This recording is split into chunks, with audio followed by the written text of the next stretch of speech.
शास्तु कौन्तेय शीतोष्णसुखदुःखदाः आगमापायिनो नित्याः तां स्थितिक्षस्व भारत मात्रा स्पर्शास्तु कौन्तेय शीतोष्णसुखदुःखदाः आगमापायिनो नित्याः तां स्थितिक्षस्व भारत मात्रा स्पर्शास्तु कौन्तेय शीतोष्णसुखदुःखदाः आगमापायिनो नित्याः तां स्थितिक्षस्व भारत मात्रा स्पर्शास्तु कौन्तेय शीतोष्णसुखदुःखदाः आगमापायिनो नित्याः तां स्थितिक्षस्व भारत मात्रा स्पर्शास्तु कौन्तेय शीतोष्णसुखदुःखदाः आगमापायिनो नित्याः तां स्थितिक्षस्व भारत. जय गुरुदेव. 15వ శ్లోకము. యం హి నవ్యథయంత్యేతే.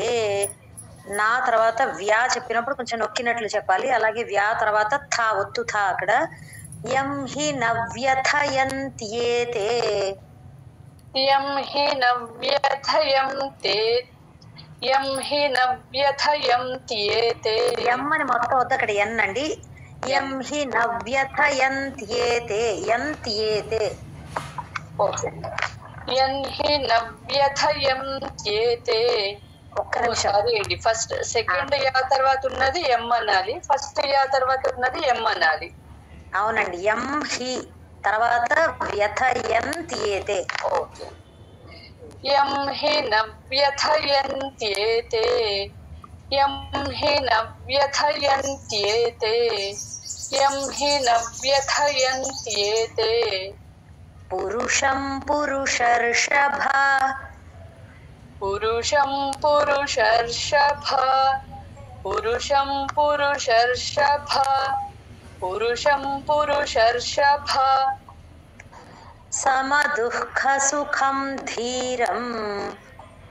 సమదుఃఖ సుఖం ధీరం. సమదుఃఖ సుఖం ధీరం. సమదుఃఖ సుఖం ధీరం. అక్కడ దుఃఖ సుఖ అక్కడ కూడా కా మహాప్రాణాలు అందరూ చూసుకోండి. ధీరం కూడా. సోమృతత్వాయ కల్పతే. సోమృతత్వాయ కల్పతే. సోమృతత్వాయ కల్పతే. సోమృతత్వాయ కల్పతే. యం హి నవ్యథయంత్యేతే. పురుషం పురుషర్షభ. యం హి నవ్యథయంత్యే. యం హి నవ్యథయంత్యేతే. పురుషం పురుషర్షభ. యం హి నవ్యథయంత్యేతే. పురుషం పురుషర్షభ. యం హి నవ్యథయంత్యేతే. పురుషం పురుషర్షభ. సమదుఃఖ సుఖం ధీరం. సోమృతత్వాయ కల్పతే. సమదుఃఖ సుఖం ధీరం. సోమృతత్వాయ కల్పతే. సమదుఃఖ సుఖం ధీరం. సోమృతత్వాయ కల్పతే. సమదుఃఖ సుఖం ధీరం. సోమృతత్వాయ కల్పతే. యం హి నవ్యథయంత్యేతే. పురుషం పురుషర్షభ. సమదుఃఖ సుఖం ధీరం. సోమృతత్వాయ కల్పతే. యం హి నవ్యథయంత్యేతే. పురుషం పురుషర్షభ. సమదుఃఖ సుఖం ధీరం. సోమృతత్వాయ కల్పతే. యం హి నవ్యథయంత్యేతే. పురుషం పురుషర్షభ. సమదుఃఖ సుఖం ధీరం. సోమృతత్వాయ కల్పతే. యం హి నవ్యథయంత్యేతే. పురుషం పురుషర్షభ. సమదుఃఖ సుఖం ధీరం. सोमृतत्वाय कल्पते यं हि न व्यथयन्त्येते पुरुषं पुरुषर्षभ समदुःखसुखं धीरं सोमृतत्वाय कल्पते यं हि न व्यथयन्त्येते पुरुषं पुरुषर्षभ समदुःखसुखं धीरं सोमृतत्वाय कल्पते यं हि न व्यथयन्त्येते पुरुषं पुरुषर्षभ समदुःखसुखं धीरं सोमृतत्वाय कल्पते यं हि न व्यथयन्त्येते पुरुषं पुरुषर्षभ समदुःखसुखं धीरं सोमृतत्वाय कल्पते। जय गुरुदेव। नासतो विद्यते भावः नासतो विद्यते भावः नासतो विद्यते भावः नासतो विद्यते भावः नाभावो विद्यते सतः नाभावो विद्यते सतः नाभावो विद्यते सतः नाभावो विद्यते सतः उभयोरपि दृष्टोऽन्तः उभयोरपि दृष्टोऽन्तः उभयोरपि दृष्टोऽन्तः उभयोरपि दृष्टोऽन्तः त्वनयोस्तत्त्वदर्शिभिः त्वनयोस्तत्त्व तनयोस्तत्त्वदर्शिभिः त्वनयो అండి त्वनयोस्तत्त्वदर्शिभिः त्वनयोस्तत्त्वदर्शिभिः त्वनयोस्तत्त्वदर्शिभिः లాస్ట్ లో భీ మహాప్రాణం చూసుకోండి అందరూ. నాసతో విద్యతే భావః నాభావో విద్యతే సతః नासतो विद्यते भावः नाभावो विद्यते सतः नासतो विद्यते भावः नाभावो विद्यते सतः नासतो योरपि दृष्टोऽन्तः त्वनयोस्तत्त्वदर्शिभिः उभयोरपि दृष्टोऽन्तः त्वनयोस्तत्त्वदर्शिभिः उभयोरपि दृष्टोऽन्तः त्वनयोस्तत्त्वदर्शिभिः विद्यते भावः नाभावो विद्यते सतः उभयोरपि दृष्टोऽन्तः त्वनयोस्तत्त्वदर्शिभिः नासतो विद्यते भावः नाभावो विद्यते सतः उभयोरपि दृष्टोऽन्तः त्वनयोस्तत्त्वदर्शिभिः नासतो विद्यते भावः नाभावो विद्यते सतः उभयोरपि दृष्टोऽन्तः त्वनयोस्तत्त्वदर्शिभिः नासतो विद्यते भावः नाभावो विद्यते सतः उभयोरपि दृष्टोऽन्तः त्वनयोस्तत्त्वदर्शिभिः नासतो विद्यते भावः नाभावो विद्यते सतः उभयोरपि दृष्टोऽन्तः त्वनयोस्तत्त्वदर्शिभिः नासतो विद्यते भावः नाभावो विद्यते सतः उभयोरपि दृष्टोऽन्तः त्वनयोस्तत्त्वदर्शिभिः नासतो विद्यते भावः नाभावो विद्यते सतः उभयोरपि दृष्टोऽन्तः त्वनयोस्तत्त्वदर्शिभिः అయిందండి. ఆ, అవినాశితు తద్విద్ధి. తద్విద్ధి అన్న లాస్ట్ లో ధ మహాప్రాణం. అవినాశితు తద్విద్ధి అవినాశితు తద్విద్ధి అవినాశితు తద్విద్ధి येन सर्वमिदं ततं. येन सर्वमिदं ततं येन सर्वमिदं ततं येन सर्वमिदं ततं వినాశమవ్యయస్యాస్య. మవ్యయ వా దగ్గర కొంచెం స్ట్రెస్ ఇచ్చినట్లుగా వస్తుంది. వినాశమవ్యయస్యాస్య వినాశమవ్యయస్యాస్య వినాశమవ్యయస్యాస్య న కశ్చిత్ కర్తుమర్హతి. న కశ్చిత్ కర్తుమర్హతి న కశ్చిత్ కర్తుమర్హతి న కశ్చిత్ కర్తుమర్హతి అవినాశితు తద్విద్ధి येन सर्वमिदं ततं.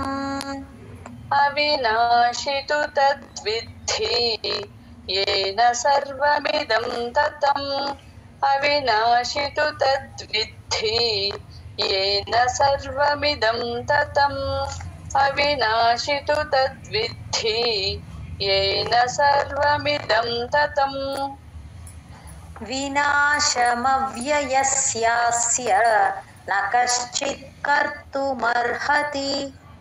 వినాశమవ్యయస్యాస్య న కశ్చిత్ కర్తుమర్హతి వినాశమవ్యయస్యాస్య న కశ్చిత్ కర్తుమర్హతి వినాశమవ్యయస్యాస్య న కశ్చిత్ కర్తుమర్హతి అవినాశితు తద్విద్ధి येन सर्वमिदं ततं వినాశమవ్యయస్యాస్య న కశ్చిత్ కర్తుమర్హతి.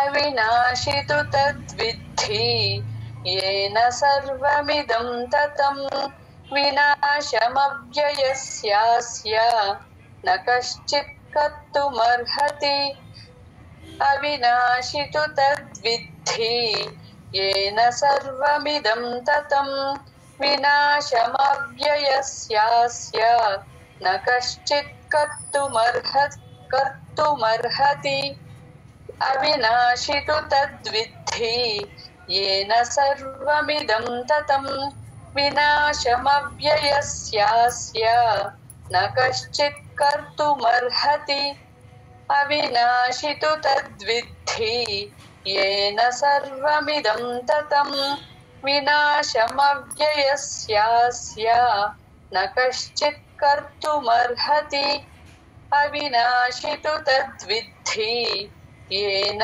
सर्वमिदं ततं వినాశమవ్యయస్యాస్య న కశ్చిత్ కర్తుమర్హతి అవినాశితు తద్విద్ధి येन सर्वमिदं ततं వినాశమవ్యయస్యాస్య న కశ్చిత్ కర్తుమర్హతి.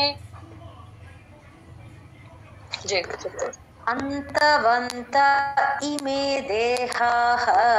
అంతవంత తర్వాత గ్యాప్ ఇచ్చి ఇమే అనాలి, చిన్న గ్యాప్.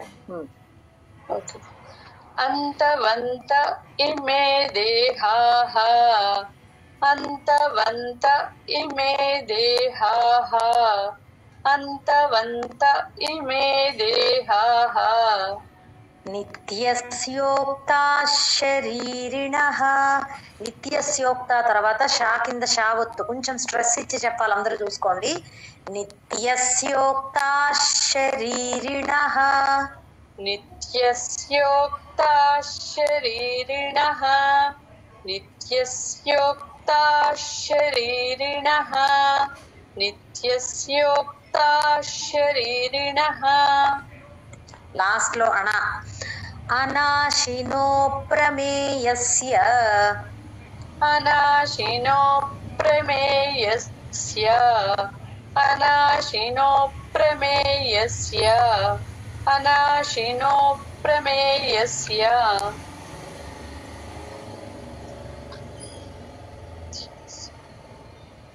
జయగుప్త మీరు మ్యూట్ లో ఉన్నారు. మ్యూట్ లో. తస్మాద్యుధ్యస్వ భారత. ద్యుధ్యస్వ ఒత్తులు చూసుకుని చెప్పండి అందరూ. తస్మాద్యుధ్యస్వ భారత తస్మాద్యుధ్యస్వ భారత తస్మాద్యుధ్యస్వ భారత అంతవంత ఇమే దేహాః నిత్యస్యోక్తాః శరీరిణః.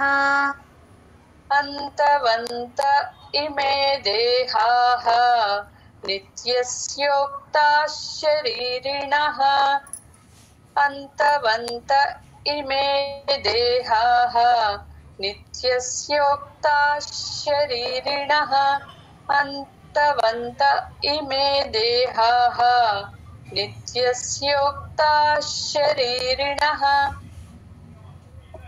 అనాశినో ప్రమేయస్య తస్మాద్యుధ్యస్వ భారత. అనాశినో ప్రమేయస్య తస్మాద్యుధ్యస్వ భారత అనాశినో ప్రమేయస్య తస్మాద్యుధ్యస్వ భారత అనాశినో ప్రమేయస్య తస్మాద్యుధ్యస్వ భారత అంతవంత ఇమే దేహాః నిత్యస్యోక్తాః శరీరిణః అనాశినో ప్రమేయస్య తస్మాద్యుధ్యస్వ భారత. అంతవంత ఇమే దేహాః నిత్యస్యోక్తాః శరీరిణః అనాశినో ప్రమేయస్య తస్మాద్యుధ్యస్వ భారత అంతవంత ఇమే దేహాః నిత్యస్యోక్తాః శరీరిణః అనాశినో ప్రమేయస్య తస్మాద్యుధ్యస్వ భారత అంతవంత ఇమే దేహాః నిత్యస్యోక్తాః శరీరిణః అనాశినో ప్రమేయస్య తస్మాద్యుధ్యస్వ భారత అంతవంత ఇమే దేహాః నిత్యస్యోక్తాః శరీరిణః అనాశినో ప్రమేయస్య తస్మాద్యుధ్యస్వ భారత అంతవంత ఇమే దేహాః నిత్యస్యోక్తాః శరీరిణః అనాశినో ప్రమేయస్య తస్మాద్యుధ్యస్వ భారత అంతవంత ఇమే దేహాః నిత్యస్యోక్తాః శరీరిణః అనాశినో ప్రమేయస్య తస్మాద్యుధ్యస్వ భారత. జై గుప్త.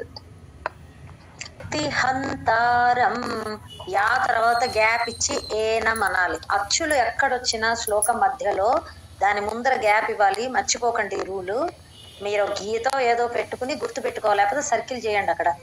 య ఏనం హంతారం య ఏనం వేత్తి హంతారం య ఏనం వేత్తి హంతారం య ఏనం వేత్తి హంతారం యశ్చైనం మన్యతే హతం యశ్చైనం మన్యతే హతం యశ్చైనం మన్యతే హతం యశ్చైనం మన్యతే హతం ఉభౌ తౌ న విజానీతః ఉభౌ తౌ న విజానీతః ఉభౌ తౌ న విజానీతః ఉభౌ తౌ న విజానీతః నాయం హంతి న హన్యతే నాయం హంతి న హన్యతే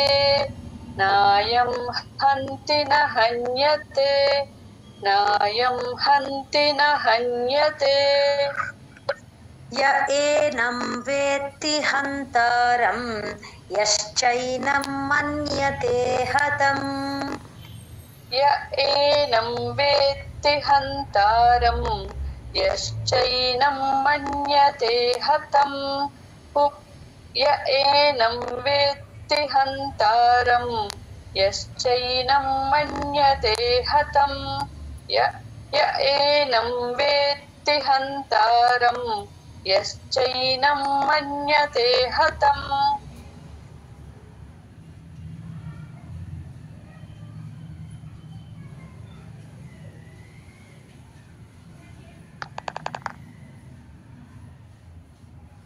तौ न विजानीतः नायं हन्ति न हन्यते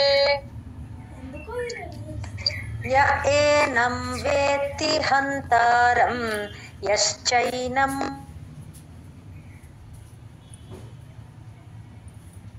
इतः नायं हन्ति न हन्यते य एनं वेत्ति हन्तारं यश्चैनं मन्यते हतम् उभौ तौ न विजानीतः नायश्चैनं मन्यते हतम् उभौ नायं हन्ति न हन्यते य एनं वेत्ति हन्तारं यश्चैनं मन्यते हतम् उभौ तौ न विजानीतः नायं हन्ति न हन्यते य एनं वेत्ति हन्तारं यश्चैनं मन्यते हतम् उभौ तौ न विजानीतः नायं हन्ति न हन्यते य एनं वेत्ति हन्तारं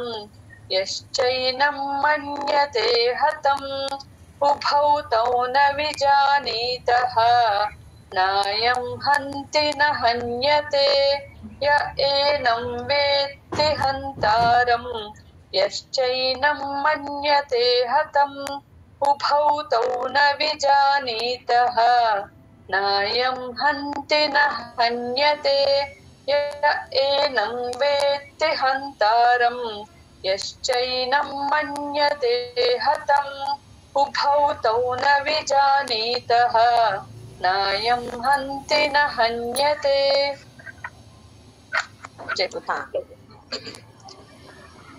न जायते म्रियते वा कदाचित् ట్యూన్ కొంచెం డిఫరెంట్ మళ్ళీ न जायते म्रियते वा कदाचित् न जायते म्रियते वा कदाचित् न जायते म्रियते वा कदाचित् నాయం భూత్వా భవితా వా న భూయః భాలన్ని మహాప్రాణాలు చూసుకోండి नायं भूत्वा भविता वा न भूयः नायं भूत्वा भविता वा न भूयः नायं भूत्वा भविता वा न भूयः అజో నిత్యః శాశ్వతోయం పురాణః షా కింద షావతు శాశ్వతో దగ్గర అజో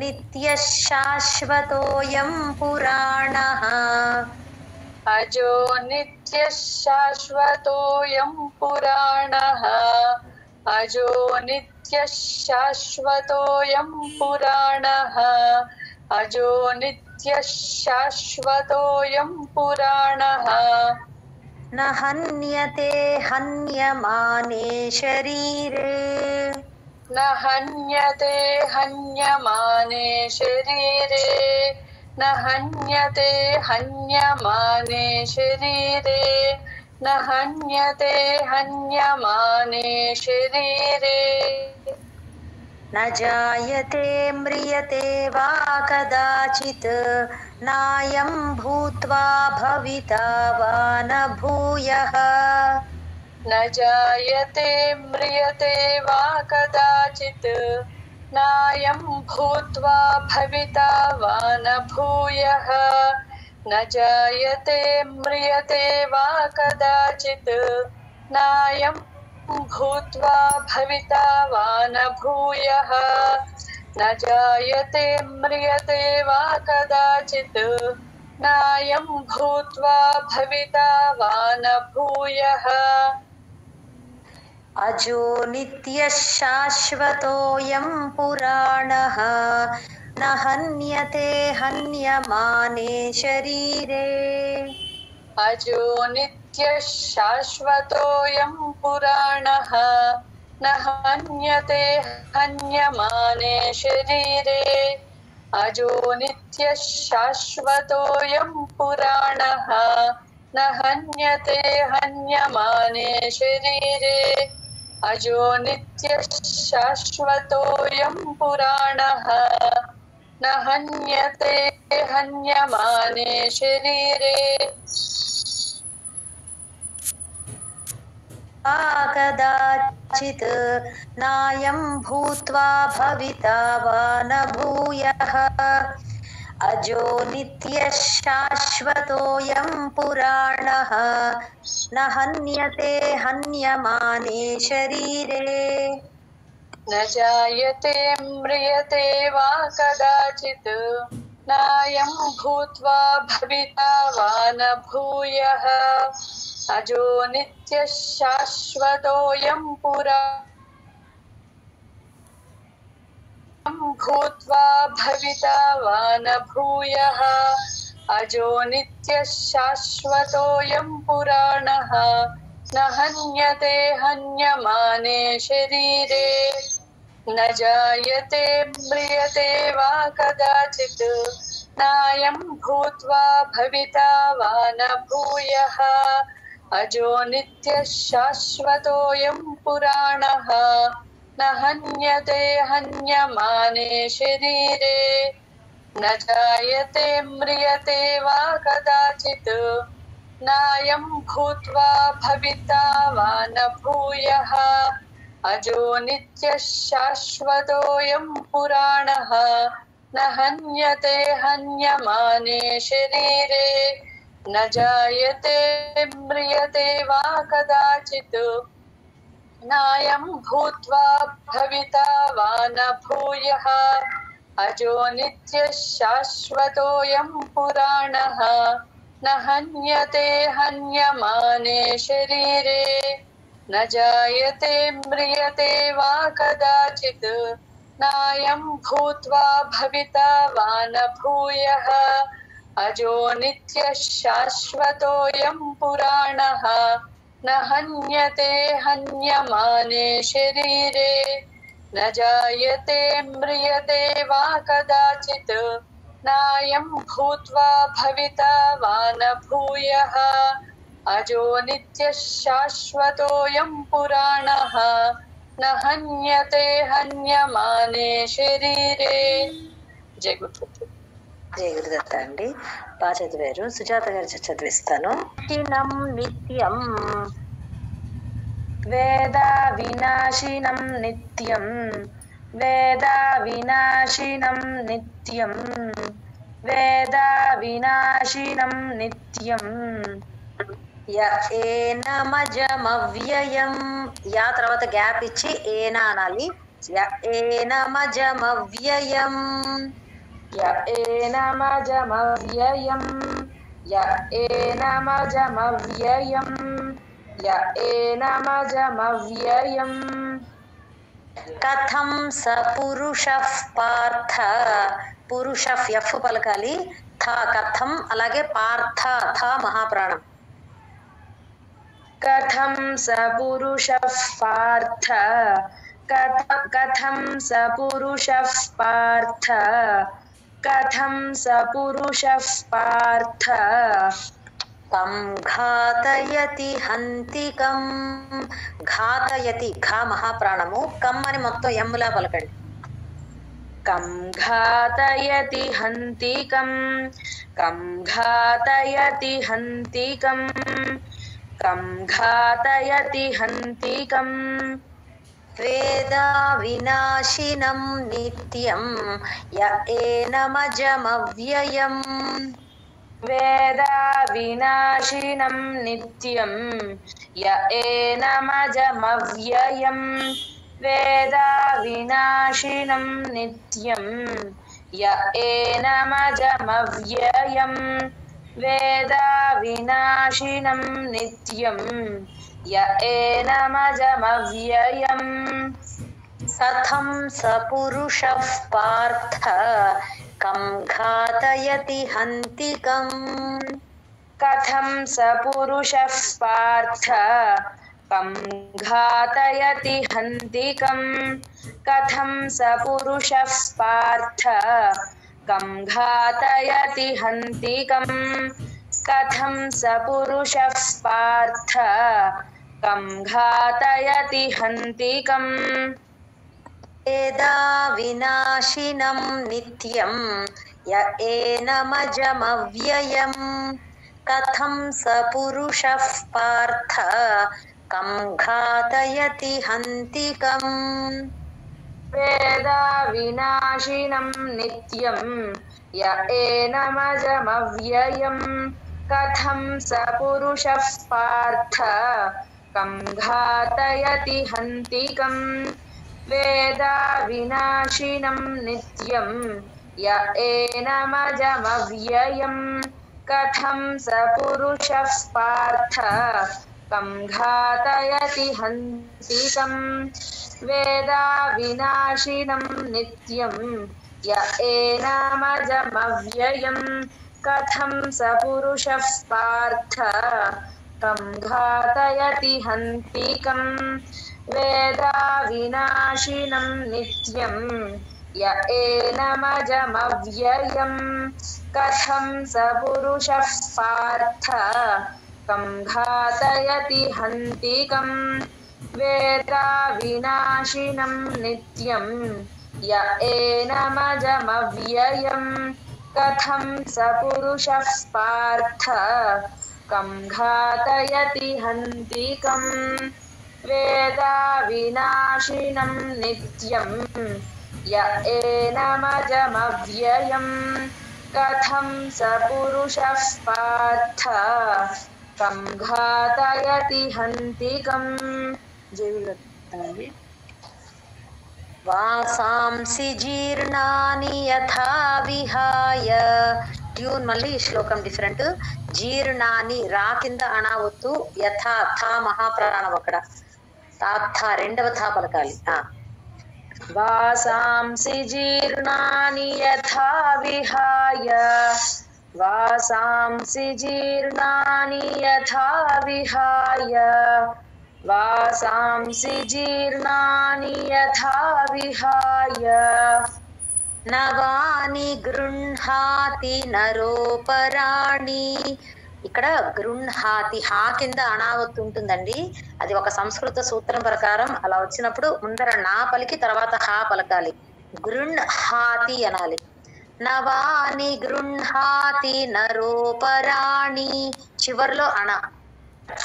నవాని గృహాతి నరోపరాణి నవాని గృహాతి నరోపరాణి నవాని గృహాతి నరోపరాణి తథా శరీరాణి విహాయ జీర్ణాని జీర్ణాని మళ్ళీ రా కింద అనావత్తు. తథా శరీరాణి విహాయ జీర్ణాని తథా శరీరాణి విహాయ జీర్ణాని తథా శరీరాణి విహాయ జీర్ణాని అన్యాని సంయాతి నవాని దేహి. సంయాతి అనాలి. సమ్మని మొత్తం పలకకూడదు, ముక్కుతో రావాలి సౌండ్. సంయాతి నవాని దేహి చెప్పండి. అన్యాని సంయాతి నవాని దేహి అన్యాని సంయాతి నవాని దేహి అన్యాని సంయాతి నవాని దేహి వాసాంసి జీర్ణాని యథా విహాయ నవాని గృహాతి నరోపరాణి. वासांसि जीर्णानि यथा विहाय नवानि गृह्णाति नरोपराणि वासांसि जीर्णानि यथा विहाय नवानि गृह्णाति नरोपराणि वासांसि जीर्णानि यथा विहाय नवानि गृह्णाति नरोपराणि तथा शरीराणि विहाय जीर्णानि अन्यानि संयाति అంటే సరిపోతుందమ్మా అన్యాని సంయాతి నవాని దేహి రాని వాళ్ళు సంయాతి అనేయండి ఒక్క నిమిషం కష్టపడుతూ సంయాతి అనకూడదు ముక్కుతో వచ్చినప్పుడే సంయాతి అనాలి అన్నట్లుగా పలకాలి రానప్పుడు సంయాతి అనద్దు సంయాతి అని పలకండి అప్పుడు तथा शरीराणि विहाय जीर्णानि अन्यानि संयाति नवानि देहि तथा शरीराणि विहाय जीर्णानि अन्यानि संयाति नवानि देहि तथा शरीराणि विहाय जीर्णानि अन्यानि संयाति नवानि देहि वासांसि जीर्णानि यथा विहाय नवानि गृह्णाति नरोपराणि तथा शरीराणि विहाय जीर्णानि अन्यानि संयाति नवानि देहि वासांसि जीर्णानि यथा विहाय नवानि गृह्णाति नरोपराणि तथा शरीराणि विहाय जीर्णानि अन्यानि संयाति नवानि देहि वासांसि जीर्णानि यथा विहाय नवानि गृह्णाति नरोपराणि तथा शरीराणि विहाय जीर्णानि अन्यानि संयाति नवानि देहि तथा शरीराणि विहाय जीर्णानि अन्यानि संयाति नवानि देहि वासांसि जीर्णानि यथा विहाय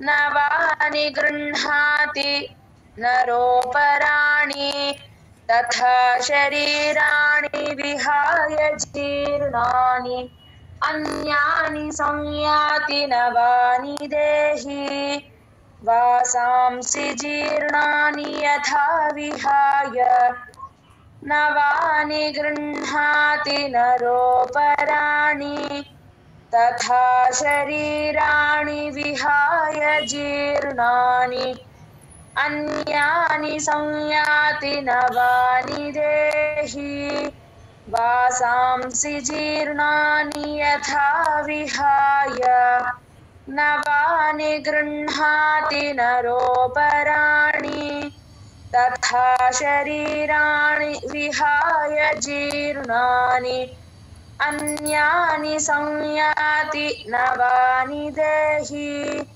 वासांसि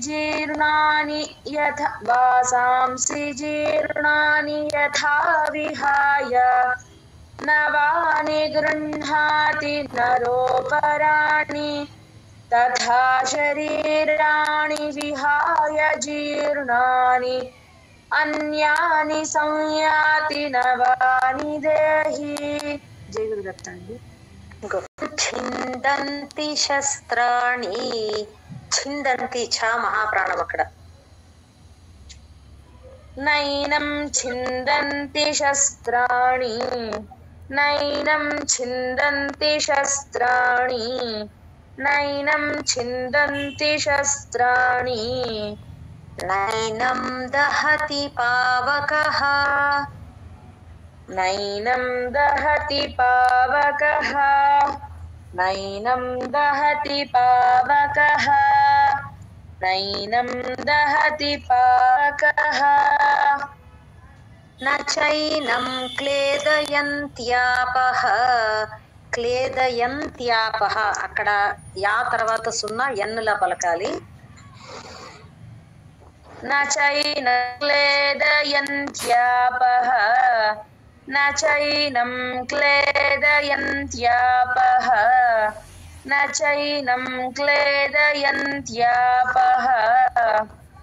నశోషయతి మారుతః శోషయతి ఆ షా రెండవ షా ముద్దుగా రావాలి షణ్ముఖాలో షా. నశోషయతి మారుతః నశోషయతి మారుతః నశోషయతి మారుతః. ఆ శోష రెండవ షా పలికేటప్పుడు నాలిక మడత పెట్టాలండి, వెనక్కి పెట్టి అప్పుడు వస్తుంది. మొదటి క్లాసులో చెప్పాను, మరి అందరూ ఉన్నారో లేదో అప్పుడు తెలియదు. నైనం ఛిందంతి శస్త్రాణి నైనం దహతి పావకః నైనం ఛిందంతి శస్త్రాణి నైనం దహతి పావకః నైనం ఛిందంతి శస్త్రాణి నైనం దహతి పావకః నైనం ఛిందంతి శస్త్రాణి నైనం దహతి పావకః. న చైనం క్లేదయంత్యాపః న శోషయతి మారుతః న చైనం క్లేదయంత్యాపః న శోషయతి మారుతః న చైనం క్లేదయంత్యాపః న శోషయతి మారుతః న చైనం క్లేదయంత్యాపః న శోషయతి మారుతః. ఆ చివరిలో విసర్గ తర్వాత దీర్ఘం తగ్గించమ్మా. నైనం ఛిందంతి శస్త్రాణి నైనం దహతి పావకః న చైనం క్లేదయంత్యాపః న శోషయతి మారుతః. నైనం ఛిందంతి శస్త్రాణి నైనం దహతి పావకః న చైనం క్లేదయంత్యాపః న శోషయతి మారుతః. నైనం ఛిందంతి శస్త్రాణి నైనం దహతి పావకః న చైనం క్లేదయంత్యాపః న శోషయతి మారుతః. నైనం ఛిందంతి శస్త్రాణి నైనం దహతి పావకః న చైనం క్లేదయంత్యాపః న శోషయతి మారుతః. నైనం ఛిందంతి శస్త్రాణి నైనం దహతి పావకః న చైనం క్లేదయంత్యాపః న శోషయతి మారుతః. నైనం ఛిందంతి శస్త్రాణి నైనం దహతి పావకః న చైనం క్లేదయంత్యాపః న శోషయతి మారుతః. నైనం ఛిందంతి శస్త్రాణి నైనం దహతి పావకః న చైనం క్లేదయంత్యాపః న శోషయతి మారుతః. జై గురుదత్త అండి.